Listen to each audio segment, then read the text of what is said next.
Hello दोस्तों, स्वागत है आकाश एजुकेशनल चैनल के ऊपर। मैं आप लोग का दोस्त आकाश। मुझे उम्मीद है कि आप लोग अच्छे होंगे।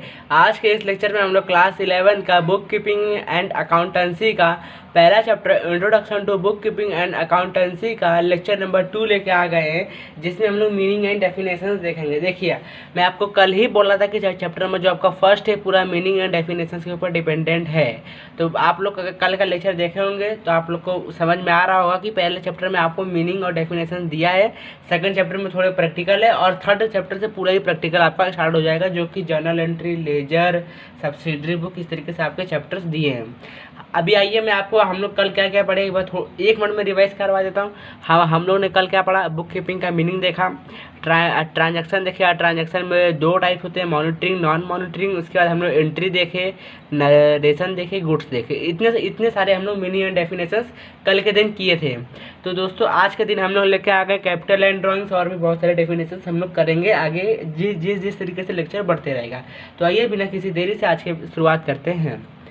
Capital and drawings, what do you mean by capital? Capital क्या होता है? सबको पता है कैपिटल क्या होता है। कैपिटल क्या होता है कि आप अपने बिजनेस में जो पैसा लगा रहे हैं उसको हम लोग कैपिटल कहते हैं। ओके, तो आइए हम लोग उसका डेफिनेशन भी देख लेते हैं, और उसका एक फार्मूला भी है, उसको भी देख लेते हैं। क्या दिया है?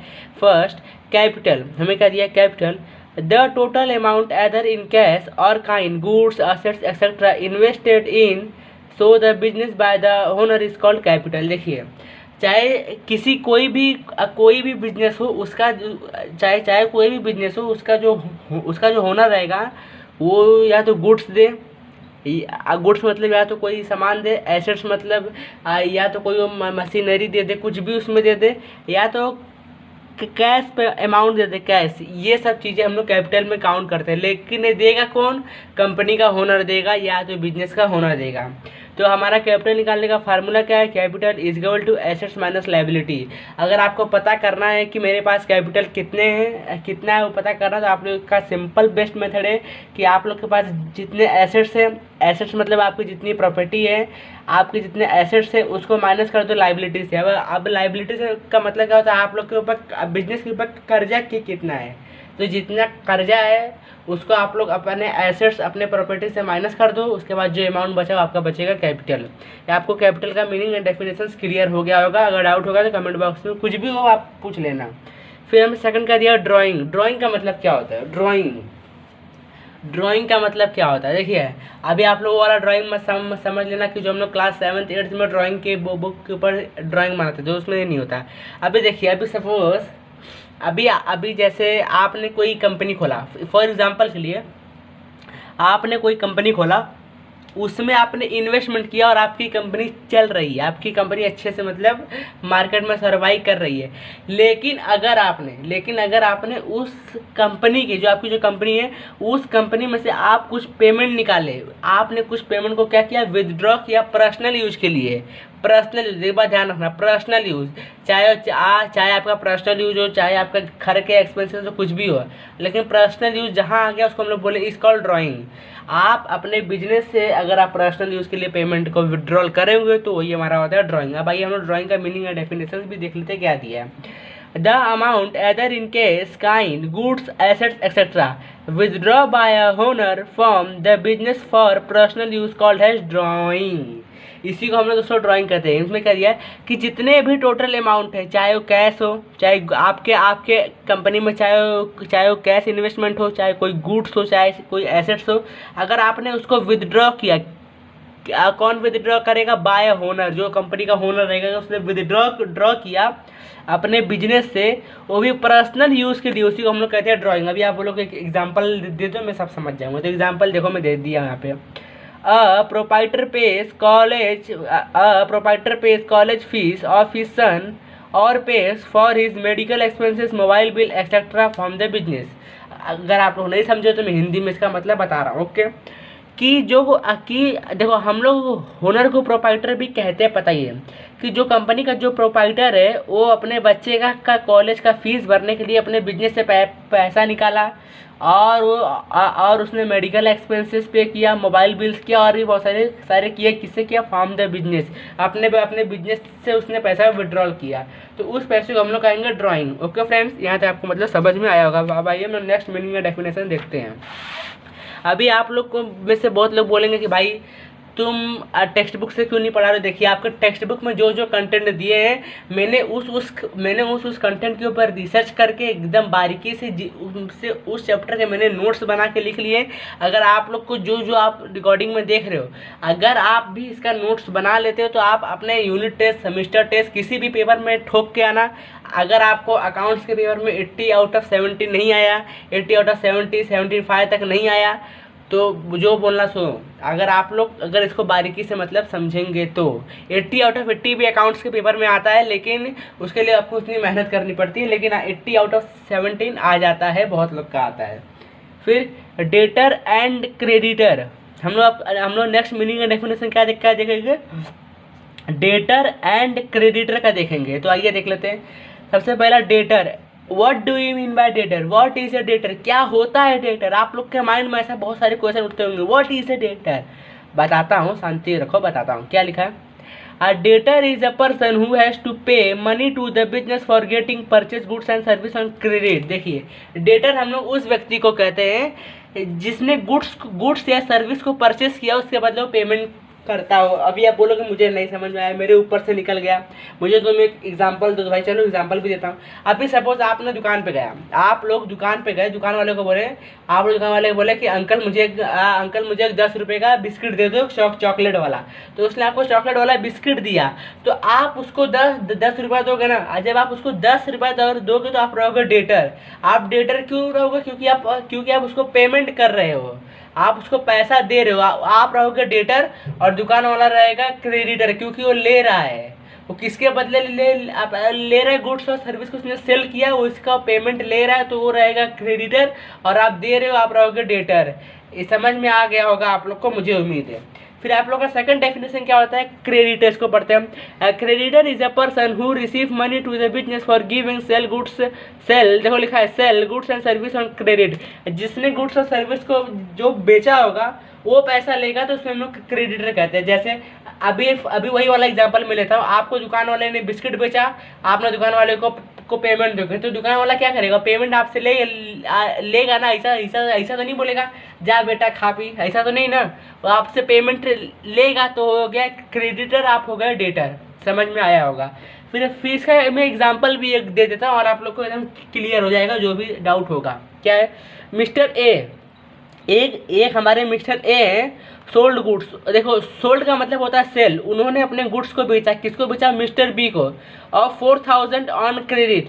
उन्होंने 4000 रुपये पे बेचा, लेकिन क्रेडिट, देखिए क्रेडिट पे उन्होंने बेचा है। क्रेडिट मतलब क्या होता है, उधारी पे बेचा। मैं कल ही बताया था कि आप लोग को क्रेडिट का मतलब क्या होता है, उधारी पे उन्होंने बेचा। लेकिन भाई उनको पैसा तो मिलेगा ना, चाहे आज मिले चाहे कल मिले। लेकिन जो हमारा जो मिस्टर बी है ये हो गया डेटर, और मिस्टर ए कौन हो गया, क्रेडिटर। क्यों, क्योंकि मिस्टर बी हमारे लिए यहाँ पे उसने सामान बेचा, तो हमारा जो मिस्टर बी है ए को पेमेंट करेगा, तो ये हो गया डेटर। और जो मिस्टर ए जो है मिस्टर बी से पेमेंट अपने पास लेगा, तो ये हो गया हमारा क्रेडिटर। ये समझ में आ गया होगा आप लोग को। फिर सी आपको दिया bad debits. What is a bad debits. देखिए बैड डेबिट्स का अगर मैं एक हिंदी वर्ड में एकदम एग्जाम्पल मतलब समझाऊँ तो देखो, आप लोग के आजू बाजू बहुत सारी जनरल स्टोर्स होगी, उस जनरल स्टोर्स पे जिसने क्रेडिट पे सामान लिया हो, अब जो क्रेडिट पे सामान लिया होगा, अगर वो कल को पेमेंट नहीं करे, कहीं मतलब भाग जाए, तो वो जो जनरल स्टोर वाला रहेगा उसका तो एक प्रकार से लॉस हो गया, तो उसी को हम लोग कहते हैं बैड डेबिट। तो क्या है भाई, इसका डेफिनेशन भी देख लेते हैं। Bad debits an irrecoverable amount for a debtor is known as bad debits. It is a revenue loss to the business. Suppose अभी आप बोलोगे मुझे कुछ नहीं समझ में आया, फिर समझाओ। देखो आपके आजू बाजू कोई जनरल स्टोर होगी, बोलोगे जनरल स्टोर क्या होता है। देखो कोई किराने की दुकान होगी, वह किराने वाले के पास से बहुत लोग उधारी राशन लेके जाते हैं, मतलब क्रेडिट पे लेके जाते हैं। आप मान लो 2-3 लोग लेके गए, उन्होंने पेमेंट ही नहीं किया, वो सब मतलब कहीं अपना घर और छोड़ के चले गए, तो दुकान वाले के लिए क्या हुआ, उसका पैसा डूब गया, क्योंकि वो लोग घर छोड़ के चले गए, तो उसका पैसा कौन देगा, उसका पैसा डूब गया। तो हमें क्या बचा, बैड डेब्ट्स बचा। तो दुकान वाले को क्या हुआ, बैड डेब्ट्स, मतलब वो जिससे लेने वाला था। देखो डेब्ट्स का मतलब डेटर, वो हमारा हो गया बैड डेटर, क्योंकि उसने पैसा दिया ही नहीं, तो अच्छा डेटर तो होता नहीं।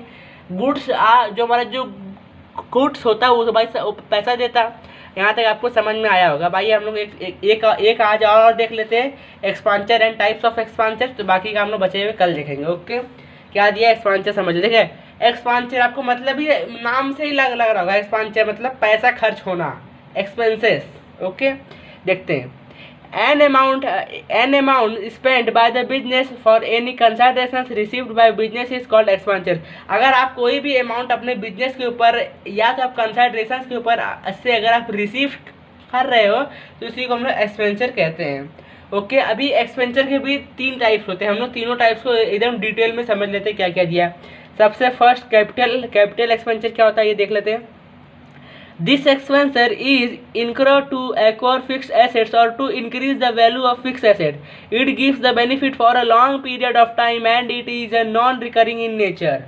देखिए आपके जो कैपिटल एक्सपेंसेस होते हैं, कैपिटल एक्सपेंसेस जो होते हैं आपको बेनिफिट लॉन्ग टाइम में देते हैं, लॉन्ग टाइम में, आपको शॉर्ट में नहीं देते। अभी आप बोलोगे भाई एक बात तो बता दे पहले मुझे, एक तो एग्जांपल दे दे, अब फिर आगे की बात हम लोग करते हैं। तो आइए एग्जांपल भी मिल गया, परचेस ऑफ मशीनरी। अगर आपने मशीनरी को परचेस किया, अभी आप क्या उससे कर रहे हो, आप मशीनरी परचेस कर रहे हो मतलब आप उसको पेमेंट करोगे तो आपके पास कैपिटल कम हो, क्या हुआ, कम हो गया, क्योंकि आप बिजनेस से लिए हो, आपने मशीनरी परचेस किया। लेकिन वो जो मशीनरी है वो आपको लॉन्ग पीरियड में बेनिफिट देगी, लॉन्ग पीरियड में आपको वो क्या देगी, बेनिफिट देगी। फिर सेकंड क्या लिखा, एक्सटेंशन ऑफ बिल्डिंग। अगर आपका बिल्डिंग में फ्लैट्स है तो ये आपको लॉन्ग टाइम आपको ये मनी जनरेट करेगा। फिर परचेस ऑफ कंप्यूटर।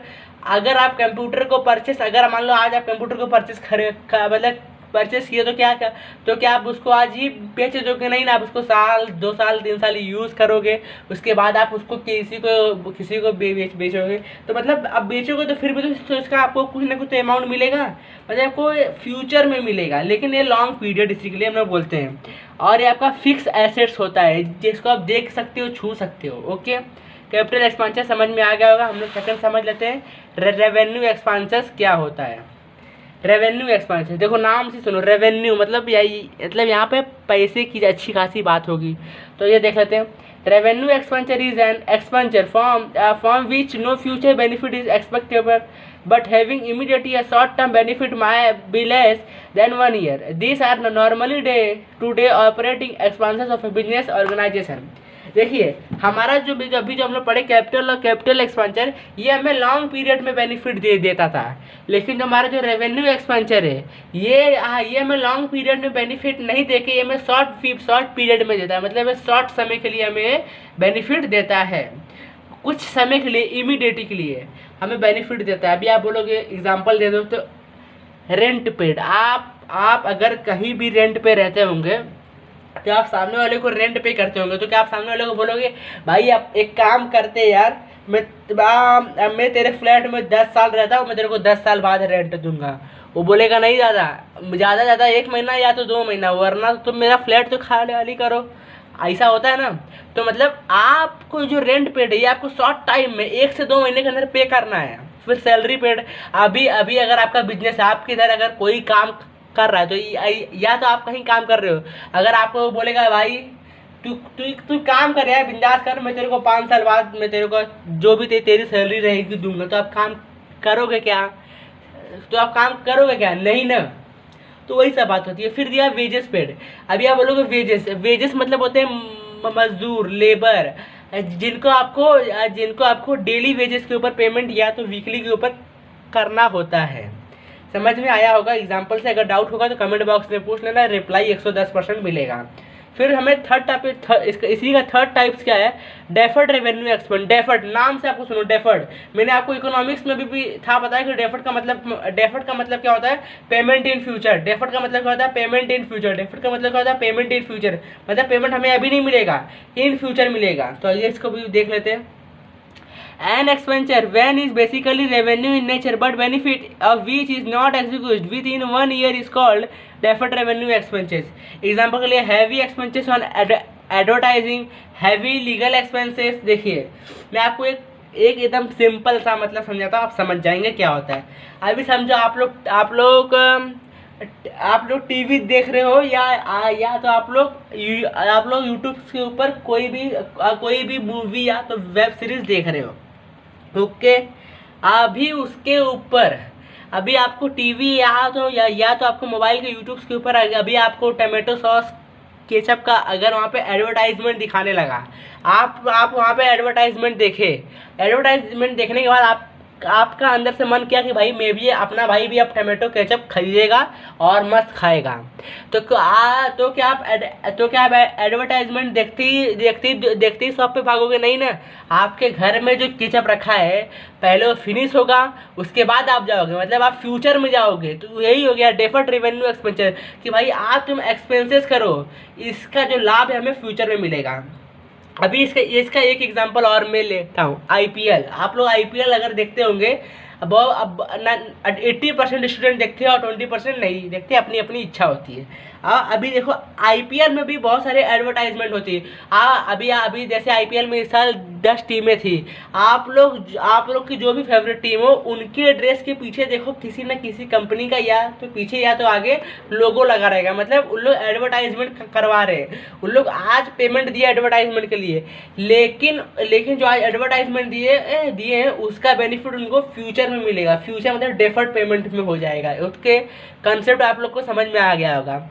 आज हम लोगों ने क्या क्या पढ़ा? कैपिटल एंड ड्राइंग पढ़ा, डेटर क्रेडिटर, और साथ ही साथ पढ़ा बैड डेबिट्स और एक्सपेंसेस के कितने टाइप्स होते हैं। मुझे उम्मीद है कि आप लोग को समझ में आ गया होगा। अगर कुछ भी डाउट होगा तो कमेंट बॉक्स में लिख के बिंदास पूछ लेना, रिप्लाई आपको 100% मिलेगा। ओके दोस्तों, मिलेंगे नेक्स्ट लेक्चर में, तब तक के लिए जय हिंद।